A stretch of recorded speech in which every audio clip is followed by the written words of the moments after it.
Whether you're a new player or a veteran, in the game that is Mew Online, you will always need more jewels. It doesn't matter if you play global Mew Online like me or a private server. The reality is that to progress in this game, you need jewels. When you think you have enough bless, you probably need some more. There are many methods to get jewels, some better than others. So what is the best way to get jewels? Well, that depends, but today I'm going to show you the best way that I found to farm jewels whilst being completely AFK. Actually, you're watching the method right now, killing monsters. But the trick to killing monsters to farm jewels is to know the right build and the right spot. Let's start with some basic knowledge first. All monsters have drop tables, which determine the items a monster drops and the rate that it drops at. When it comes to jewels, our current assumption is that every monster has the same drop rate for jewels, meaning that a weak monster, like for example the Elite Yeti, has the same drop rate as a very strong monster, like the Swamp Wizard. Just to give you a perspective on the difference between these two monsters, one you need around character level 40 to kill, and the other one you need around level 900. So then if all monsters have the same drop rate, what monsters should you choose to kill to get more jewels? The answer is simple, the weakest monster you can, so you kill it in one shot.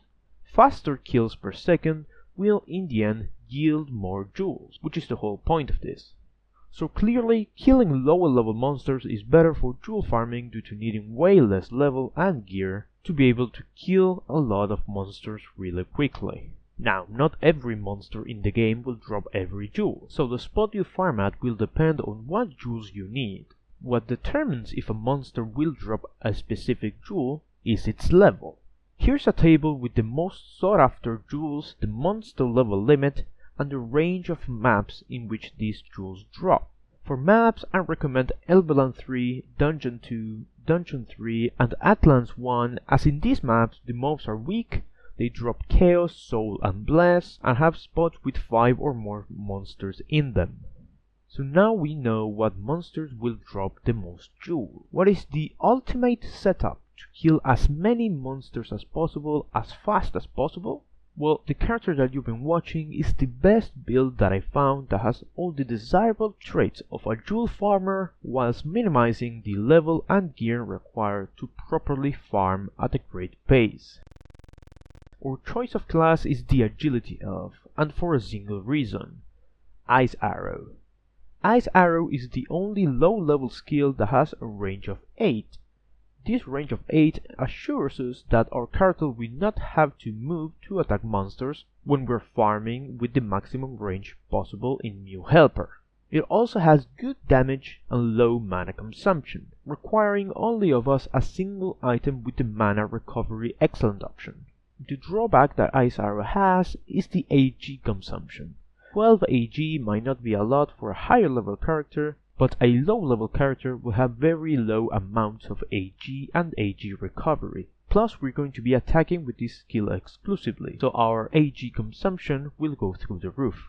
The stats are very simple. They consist of enough strength for the gear, 263 in this case, although it might vary depending on the gear you got, and the rest of the stats will go into agility to maximize attack speed and damage.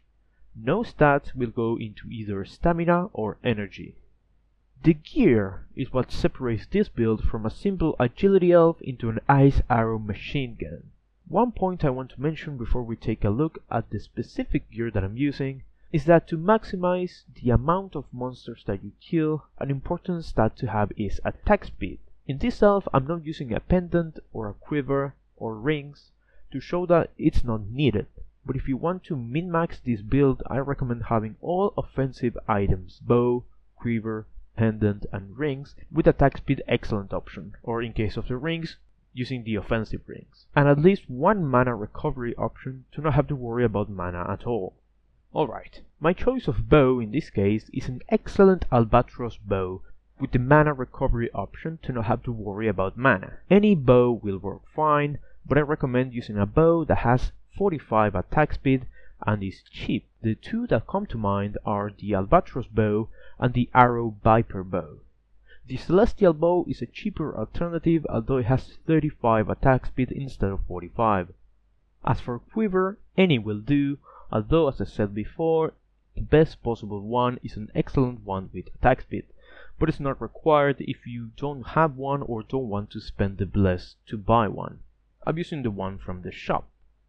Same goes with the pendant. I'm currently not using one, but as I said before, the best one is one with attack speed and mana if your bow or quiver don't have that option. The set is a very interesting one. We're using an Argo Spirit set, and the choice of set is not a random one, as the Argo set has a bonus of plus 50 maximum AG, helping us with our Ice Arrow AG issues.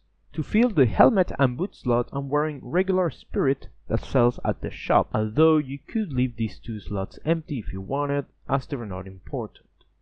As for wings, you only want to use wings if your elf doesn't kill in one shot with Ice Arrow, but since the spot I'm at right now is weak enough that I can kill in one shot, I decided to not use wings at all. To maximize our damage and ensure we do kill in one shot, we're using an Imp and a Dinnerant. The Dinnerant is also somewhat a special one, as we're using one with the max AG plus 50 option. This, alongside the set, helps us with our AG issues. The best Dinnerant to buy is one that has attack speed, AG, and if you require it, the extra damage. I chose to showcase the minimum gear required so you get a feel for how cheap this build can be.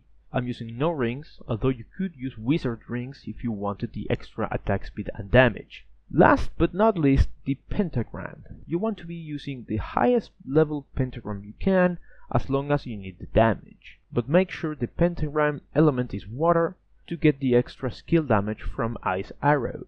I'm using a Merciless Gladiator Dagger with no airtails applied. And that's it!